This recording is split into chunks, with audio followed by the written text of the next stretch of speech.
as well was the Arab Women Achievers in March 2019, and most academician who served Jerusalem in June 2019.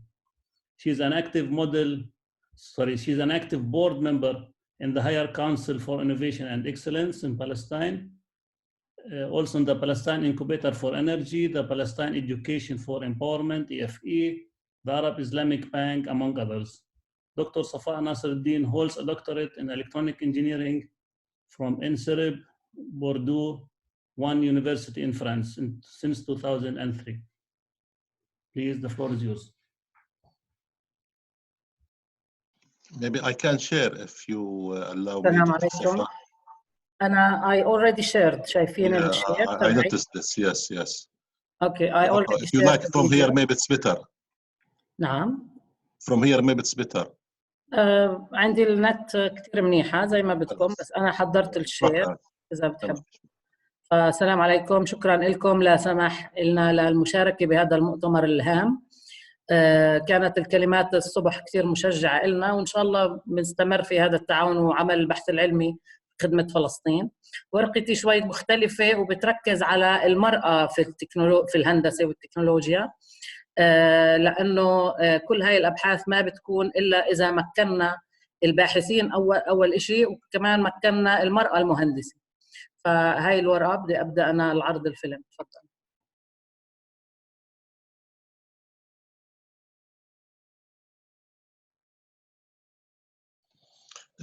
ما في صوت دكتورة صفا، خليني أعملها أنا من عندي.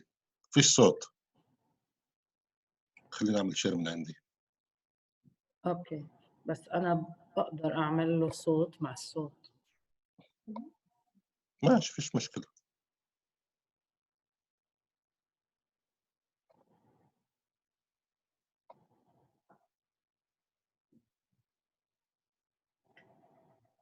أشوف هلا بدأ. فيش صوت دكتورة، فيش صوت. تمام. خليني أعملها من عندي، خليني أريحك بس. أنا هنا دور أريحك. ضبط، بس مش مشكلة. تمام، ماشي. شكرا لك دكتورة صفا.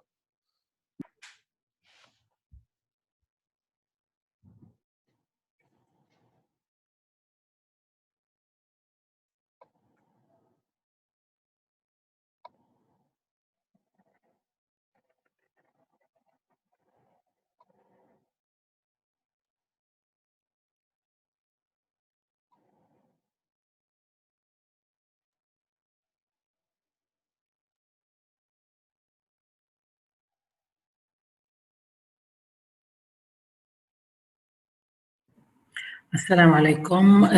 Good morning, ladies and gentlemen. I am so glad to be able to participate in the conference today with my paper, with my partners. I will start my sharing my presentation. Please give me 1 minute. So I'm talking about, I know the conference is about the the promising electronic technologies, but I'm speaking about the challenges that women engineers face in this important specialization. I'm a doctor in electronic engineering. I specialized and I graduated from France. And since then, I came back to Palestine, and I see that women in engineering are facing many problems, different than men. So they live in a different conditions than other men engineers, let's say. I know my colleagues here would not appreciate what I'm saying, but it's a reality, unfortunately. So the diversity is affecting negatively the women in electronic and computer engineering. And now in this different situation that we are living in the COVID, we will see the effect of the COVID itself on women engineers. So this paper was prepared by Professor Shuhaida Ismail from the University Technology of Malaysia in Kuala Lumpur, and by together with the help of one of her students, Noor Naziha Kamel Bahrain, who is in the University Uttra of Malaysia. And me, Dr. Safa Nasruddin, I'm the Vice President of Al-Quds University and in the Department of Engineering. So as I said before, COVID was spread in the West Bank and in Palestine since March. And we know from the news that it was spread by a Greek tourist who visited Bethlehem in late February. And here we see the siege that was forced by the Israelis on Bethlehem. Here is one of the gates to Bethlehem that is closed by the Israeli policeman who is standing in front of the crossing point going from Jerusalem to Bethlehem on the 6th of March. As you can imagine, Palestinian capacity for emergency response was reduced also by the Israeli military occupation and the economic turmoil that we are facing. And this was talking about in the reports of Médecins Sans Frontières, and that the Palestinians were not only facing the Israelis, the COVID-19 virus, but also the Israeli occupation increased the effect on the Palestinians. The COVID-19 pandemic also affected the Palestinian women that I'm speaking about here, increased their workload, managing multiple responsibilities, and they were more vulnerable to COVID-19 infection. We know all that women are multitasking, and especially in the time of COVID, the women were obliged to do the housework, to do the work outside home, and to manage the study for their kids, and many other responsibilities that were even worse than the daily life of the women engineers. The COVID-19 infected a larger percent on male, 64% males and 35% of of females, but nevertheless, the situation for women was different. If we look at the distribution per age, and according to the report from the UNICTAD, we can see that the biggest percentage was the 63% for the people from age of 18 till 50 years old. These are the working age. And less than 18 years, it was only 17%, and more than 50 years were 20%. This report was done in September 2020. So Palestinian women are often the first responders to a crisis, and they play a central role in survival and resilience of their families and the community. And we see here that the women were also the nurses, women were the doctors, women were helping in all the situation, and as I said, also women at home. So this research was based on 4 contrasts, challenges facing women. These constructs are used worldwide, and we wanted to see how they affected women. First construct was the financial challenges, the health care challenges, the career challenges, and the domestic challenges. Here in total, we have about 29 challenges facing women, and we wanted to measure how they were affecting women engineers in the field. So these challenges are specific also. They are not only worldwide, but they are also specific for Palestine, or we adapted them to be specific for Palestine. As we see in construct 3, for example, we have the increased Israeli occupation movement restrictions constraining job progress. We have construct 3.9, the Israeli measures causing slow job performance. We have other constructs also, or challenges that are facing women, Palestinian women, especially Palestinian women. So based on the literature, we based on the literature, we saw that electric and electronic and computer technology engineers in Palestine helped eliminating geographical barriers and that restrict free movement, one of the challenges that we saw earlier, and the exchange of information imposed by the Israeli occupation. Also, the electric and electronic and computer technology and engineering degree holders had an opportunity to find work rate at 79% in West Bank and 89% in Gaza Strip. That leads that the effect of these engineers on the GDP, as the report of PETA shows, has a large effect on the GDP, which is the gross domestic product. That's why we wanted to see how these people were affected. This paper aims to assess the challenges faced by the Palestinian women in electronic and computer technology and engineering during the COVID-19, as I said earlier. And we want also to get out with policies that will help empowering women engineers in these fields. Most of the studies done by the UNICTAD or by women or others concentrate on women with disabilities, women living under stress, or women who have different situations, but they rarely studied the women engineers or concentrated on women engineers and the effect of women engineers. So from my research, this research, we can say some demographic data here, that we targeted Palestinian women in electronic and electric and computer technology and engineering from West Bank and Gaza. Some of them lived in Gaza, and some of them were originally from Gaza but worked in West Bank. But most of the engineers that replied to our questionnaires were from West Bank and worked in West Bank. Some of them also worked in other parts of Palestine, not only Gaza and West Bank, which, about 12% of them were working in other places.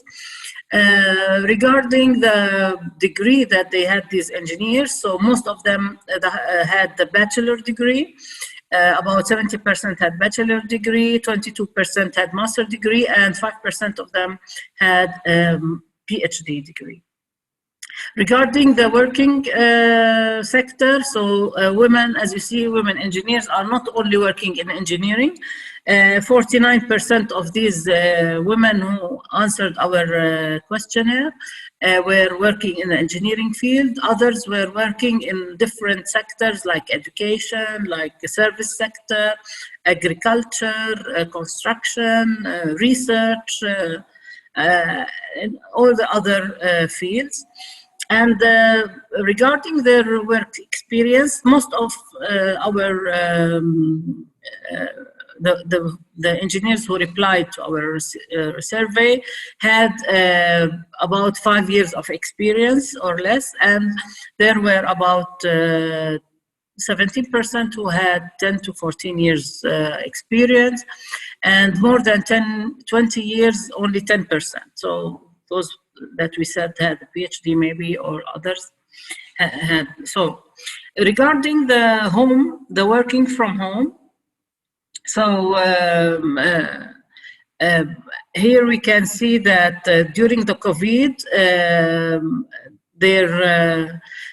some of them stayed in, so it's not the same percentage. If you see as the origin and the work, it's the percentage is different here. We can see a difference between the percentage of the people who were living before the COVID and now with the COVID, and also for the working conditions. Most of them, or 43%, worked both from home and went to work. About 34% worked only from home, and the others were 22% who worked not from home, but only at work, so they had to go to work. Regarding the marital status also, 43%, 51% were married, and 42% were single, and that's affected our results later. You will see that because 43% were single, so they were not maybe responsible for the household, and that's why we will have a different results than the UN or the UN Women, the ICPET got from their results. So this is some of the data, the demographic data that we can speak about. So the research, regarding the research findings, while analyzing the data, we can say that the constructs that we used, the 4 constructs that we used, gave us 6 constructs. And here we can see that the highest challenge that we can see here is not in this group of constructs. It is here. We can see that the highest is here. It's regarding to the anxiety about the future, or we can say the stresses has the highest mean. So that means that it was most affecting the women engineers, the stresses, the freedom of movement, and their anxiety about the future and struggling to stay motivated. And you know, this situation was really different during the COVID, that was affecting not only, as we said, the women engineers, but all the others. And here we can see also, if we want to look at the least affecting constructs, we can see that the least one was, here we can see it was the poor productivity. And this is, this for me is a good sign, because women engineers are never having a poor productivity. They are always working hard, even if under the COVID, even under all the situation they are facing, they have always high productivity, and they can work and manage working at home or in the work. The other affecting, other measures affecting also the ladies, as we say, the women engineers, here we can see is it was not affecting these women engineers is the lack of healthcare, for example, 3.2 on average, and the reduced ability to provide remittance to parents and siblings, because as we said, 43% of them were single, so maybe they didn't have this this job or this task to take care of the parents and the siblings. So these findings, we can see again that the most critical challenges faced by women engineers in electric and electronic technology were stresses, limited freedom of movement, anxiety about the future, and struggling to stay motivated. And that's why we need to do policies to encourage these women engineers and help them to progress in their work. And from these also findings of this research, we find it a little bit alarming that from the literature review and the primary data collection by established organizations like the UN Women and so on, they were dissimilar from our findings of this paper. The 11 challenges that were not affecting the Palestinian women in electric and electronic and computer technology and engineering during COVID were, for example, increased high risk due to non-ergonomic working behaviors using laptops for long hours. This can affect others, not women engineers, because we know women engineers or in technology, they are used to use computers for long hours, and also they take all the precautions that they need when using their computers. We learn it as ABC in the university while studying engineering, that there are ergonomic working behaviors that we have to respect. Higher rates of job losses was not affecting, so most of the women engineers didn't lose their jobs because they were very important for their working companies, increased workload due to lack of social support from husband and family. So this didn't affect these women engineers, and that's why we need to concentrate not only on women engineers, but we need also to concentrate on working women in other sectors that are that need skills, that need high-skilled labor, and to see the effect of COVID on them. So also the conflict among colleagues at work, they didn't affect. Lack of infrastructure at home. We know that most of the companies provided the women engineers or their engineers by computers or the internet. We at the university, for example, we were provided by the infrastructure and the internet connection that is needed to continue our work and not stop any work that we were using already. And I believe that women engineers have all the infrastructure at home, at work to continue their work.